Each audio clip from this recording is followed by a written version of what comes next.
Part 1. You will hear Kevin Brown asking for information about renting an apartment through an agency. First, you have some time to look at questions 1 to 5.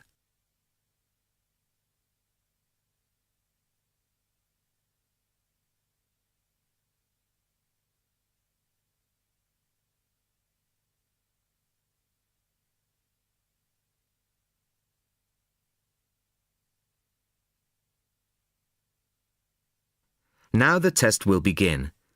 You should answer the questions as you listen, as you will not hear the recording a second time. Listen carefully to the first part of the conversation and answer questions 1 to 5. Good afternoon. How can I help you? Hello, my name's Kevin Brown. I saw your advertisement in today's local paper, apartments to let in all areas of the city. Yes, Mr. Brown. We currently have several properties available. What part of the city were you thinking of? Well, city centre ideally. OK. And what price range are you interested in? I don't really know. What have you got? Well, prices start at £400 a month, going up to £1,000 a month. OK. And what's the difference? What does the price depend on? Well, the number of bedrooms mainly. Uh-huh. The cheaper apartments have 1 bedroom, while the most expensive have 3 or 4 bedrooms. OK. 2 bedrooms would be nice. So I'll say 2 bedrooms up to $600 a month. Mm-hmm. Do you have anything like that? Right, sir. We have... just give me a moment, please. We have 2 properties that might interest you. One is in North Street. It's a very nice apartment, but it's £750 a month. But that includes a private parking space. $750. That's a bit higher than I'd like to go, really. Do you have anything less expensive? Yes. We have another one at £625 a month. $625? All right, that sounds interesting. Where is it? It's in Cornell Road, at number 12B. I don't know that. How do you spell it? It's Cornell.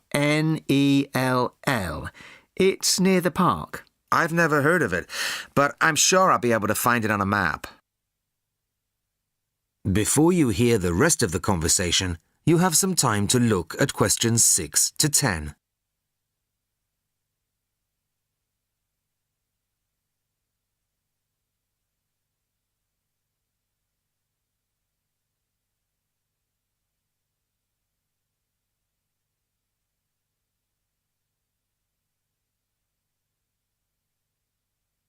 Now listen and answer questions 6 to 10. So, would you like to see the apartment, sir? Yes, I would. I'd like to rent somewhere fairly soon. Would tomorrow be possible? Sorry, I'm afraid nobody is available all day tomorrow. It's quite a busy time of year for us. I see. But if you're free later today, you could see it at 5:15. Sure, no problem. I could manage that. OK. So that'll be 5:15 with my colleague Jason. He'll meet you at the apartment. That's fine. And one more thing. What do I need to provide to rent an apartment with you? What documents, that kind of thing? Yes, of course. Do you have a job? Yes, I work in a travel agency. Well, a reference letter from your employer, you know, saying you work for them, and a deposit, which is 1 month's rent plus a fee of £60. What's that for? It's an administration fee to cover the cost of preparing the contract. OK. And one last thing. When would this apartment be available? It's empty now, so you could move in as soon as the contract was signed. That's great. Thanks very much indeed. Bye. Goodbye, Mr. Brown.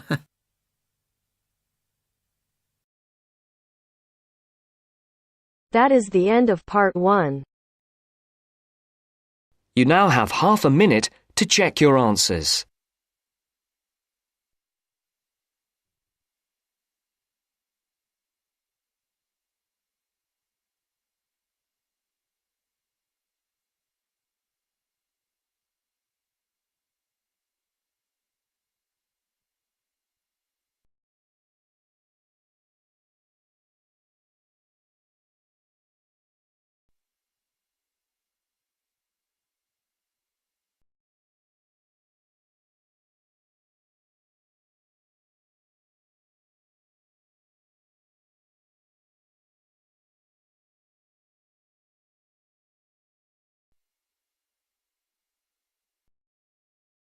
Now turns to Part 2.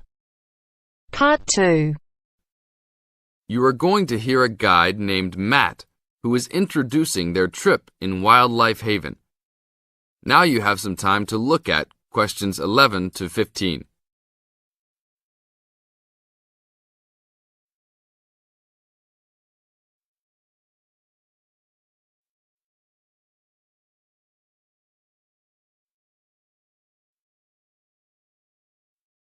Now listen to the first part of the introduction carefully and answer questions 11 to 15. Well, good morning, everybody. My name's Matt, and I'm one of the 3 guides here at Wildlife Haven. Our job is to make sure that you all have a great time here with us and go home feeling happy and relaxed. As you can see, we're away from the city in a remote area between a national park and the sea. To encourage you to relax, there are no radios or TVs, and the only phones and newspapers are in the office. So, if peace and quiet is what you've come for, this is the place to be. From your cabin on the hill, you'll find you have the national park behind you, and you can look out from the sea from your front balcony. Your luggage will be unloaded from the bus and taken to your rooms in a few minutes. Once you have picked up your key at reception, please locate your room and check that all your luggage has arrived. The daily program here at Wildlife Haven is flexible and only as demanding as you want it to be. You should each have a brochure setting out the facilities and various walking tracks you can take. And on the bus, you are given a green sheet setting out a number of group tours in the coming week. If you want to join any tour, just write your name and room number on the relevant sheet along the wall here. Tomorrow, there is a Beachcombers and Rock Hoppers tour exploring marine life in the rock pools along the beach. Or, if you'd prefer to go inland, there's a guided forest walk that takes you off the walking tracks. If you want to catch some lunch, you could join the beach fishing expedition. And at night, you'll see there is a moonlight forest walk that leaves each night at 7 p.m. So there is plenty to choose from at Wildlife Haven, and of course, that includes just sitting on your balcony watching the waves roll in. But I would recommend my favorite tour, the Waterfall Walk. This departs at sundown each day and also provides the opportunity to have a moonlight swim. Now you have some time to look at questions 16 to 20.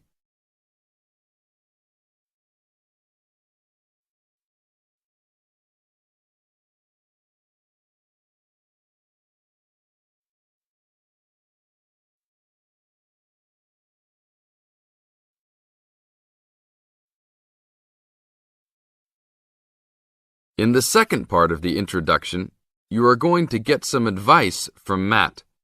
Listen carefully and answer questions 16 to 20. You've chosen to visit us in January, which is one of our hotter months. And although you may be tempted to wear a minimum of clothing, you should always take precautions against injury, particularly in the national park. This includes sensible footwear. You'd be surprised how many of our guests ignore this advice and end up being sorry. And socks are a good idea too. And even though you might be under trees a lot of the time, it's a good idea to wear a hat in this hot climate. There's no need to be too concerned about walking in the national park, provided you use common sense. It's true that there are poisonous spiders in the park, but they are really more frightened of you than you are likely to be of them. I should also warn you against eating any wild berries. Some are edible, but you should avoid them all. We'll provide all the food you can eat. Well, that's about all for now. Dinner is from 6 to 8 p.m. in this building.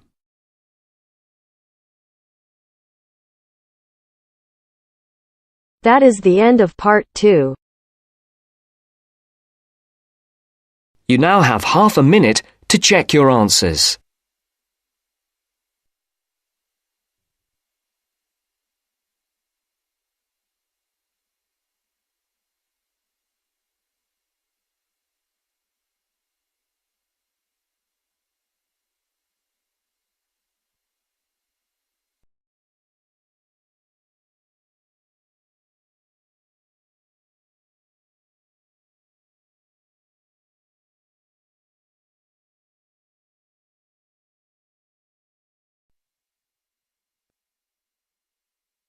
Now turns to part 3. Part 3. You are going to hear a conversation on rivers. First, you have some time to look at questions 21 to 25.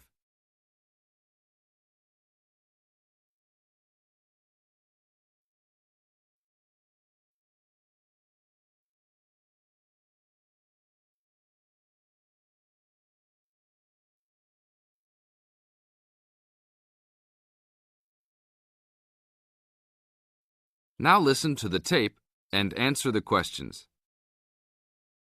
Please tell me about the current state of the Amazon. We have increased deforestation, increased human population relating to deforestation, and a role of fire in the Amazon on a scale that's never been seen in history. At the same time, you can see progress in trying to counter that negative trend. How do you see this? We see this in the creation of national parks and indigenous areas, and efforts to fund sustainable development activities for locals. We see both good and the bad, and it's going to be a race to finish. I understand that you started the Minimum Critical Size of Ecosystems project. Could you tell me about it? A number of years ago, it became apparent that those practicing conservationists didn't have the scientific information available to properly design a conservation area. They didn't know how big it had to be, right? People were learning that as forests fragment, the fragments begin to shed species after they become isolated, so they end up becoming poor examples of what they had been. This relates to the size of the fragment. Do people still study this? Yes, there is a rich subfield of conservation biology that looks at the efforts of fragmentation. One of the consequences is a general policy response to set up protected areas that are fairly large, something on the order of 1,000 square kilometres.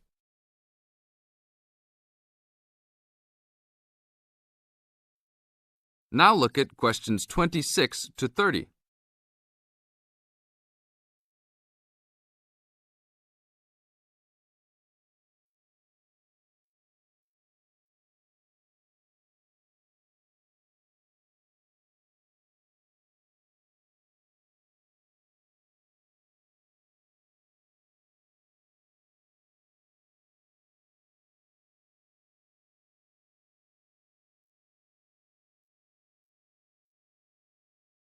As the talk continues, answer questions 26 to 30. Can you talk a little bit more about the forest fragmentation? As habitats are destroyed, they are accompanied by habitat fragmentation. So when 50% of a forest is lost, the remaining 50% being is not one large block, but smaller pieces, which makes the conservation problem even worse than saying that 50% has been lost. And this affects not just forest, but species diversity, correct? In terms of species loss, we can't give you precise numbers about how many species are lost because of these fragmented landscapes, but we're beginning to get close to where we can make that estimation. And so one of the policy responses to all of this, beyond just trying to create large protected areas, is to try and reconnect the fragments. You've been active in many projects studying the Amazon region over the years. Can you tell us about that process of understanding the Amazon? When people first started looking at conservation priorities, there was not much information about the geography of plant and animal species. One of the first clues was an analysis done in 1969. This looked at bird species and found geographic clusters of species which occurred nowhere else. And those are priority areas for conservation. Was this when people began prioritising refuges? Yes, it was the first time that someone looked basin-wide at priorities, giving priority to so-called refugean areas. Was this when the new trend to use Geographic Information Systems, or a GIS, started? That was in 1990 after we worked out a whole set of biological and conservational priorities and produced a big map using GIS. What are some of the things that GIS does? Well, there are several advantages of using a geographic information system. First, you can continually update the system so that it's now a constantly changing picture. You can actually watch changes. Then you can include large amounts of data, including information about the vectors of development, roads, railroads, pipelines, hydroelectric projects, etc.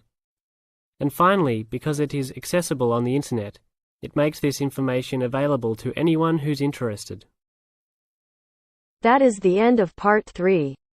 You now have half a minute to check your answers.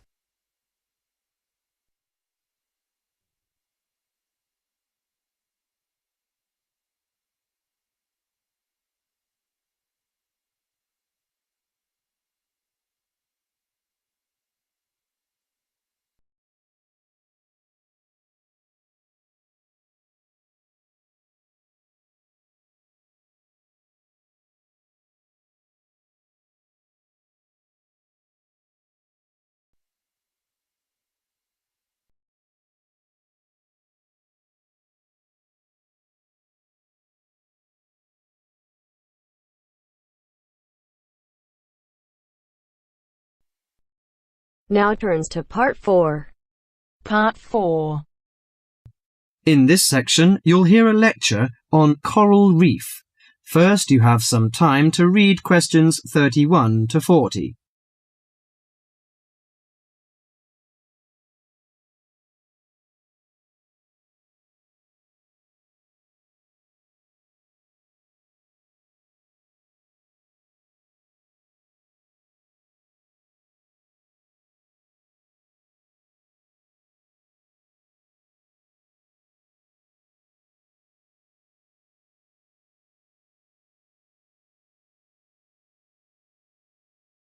Now listen carefully to the lecture and answer questions 31 to 40. Do you fancy diving in the wonderful world of coral reefs, green sponges, colourful fish and red crabs? It is a rich garden beneath the waves. But how much do you know about the corals? Are they animals or plants? What are the threats to coral reefs? Today, Mr. Tim Harford, Executive Director of the Coral Reef Alliance, is going to introduce the facts about coral reefs. Good afternoon, everyone. Coral reefs are one of nature's most magnificent creations. It is filled with thousands of unique and valuable plants and animals. Over 1/4 of all marine species depend on healthy coral reefs. Humans also depend on coral reefs. These marine ecosystems are the primary source of food and income for millions of people, a vast repository of valuable chemical compounds and medicines, and a natural wave barrier that protect beaches and coastlines from waves and storms. Coral is actually the exoskeletons of coral polyps. Made from limestone, these skeletons build up over time, forming the reef. New corals are born each April. At a certain hour, on a certain night, mature corals suddenly release clouds of eggs and sperm into the sea. After the fertilized eggs take root on the seafloor, they can grow up to 15 centimeters per year. Coral reefs are present in the waters of over 100 countries. These are warm, 18 to 29 degrees centigrade, shallow, sunny regions primarily between the tropics of Cancer and Capricorn. Only clear, warm salt water can support a coral reef. And because sunlight is crucial to the reef's survival, the water must also be shallow. The algae that grow on coral provide much of the coral's food. In deeper water, algae cannot get the sunlight they need to grow. Most coral reefs are in the tropics because natural conditions there are perfect. In their modern form, coral reefs have thrived on Earth for over 50 million years. In recent years, however, more than 11% of the world's reefs have been lost, with another 16% severely damaged during the El Niño event in 1998. Up to 32% of coral reefs may be destroyed by human activities in the next 30 years if we do not take action now. Corals and coral reefs are extremely sensitive. Slight changes in the reef environment may have detrimental effects on the health of entire coral colonies. These changes may be due to a variety of factors. One of the greatest threats to coral reefs is human expansion or development. As human population increases, so does the harvest of resources from the sea. Due to overfishing, Reef fish populations have been greatly decreased in some areas of the world. The removal of large numbers of reef fish has caused the coral reef ecosystems to become unbalanced. As we know, corals are also very popular as decorations. A large amount of the most healthy corals are selected by commercial collectors.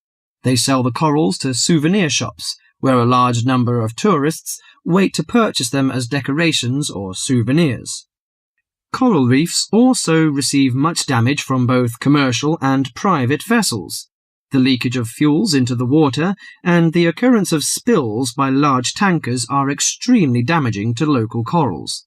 Although much of the coral reef's degradation is directly blamed on human impact, there are several natural disturbances which cause significant damage to coral reefs. The most recognized of these events are hurricanes or typhoons, which bring powerful waves to the tropics. These storm waves cause large corals to break apart and scatter fragments about the reefs. Home to a diverse community of creatures, coral reefs are underwater treasure chests of colour and activity. Predators and prey swim and crawl among the coral in nature's never-ending dance of life and death. This lively, fascinating world beneath the waves is just waiting to be explored. That is the end of part 4. You now have half a minute to check your answers.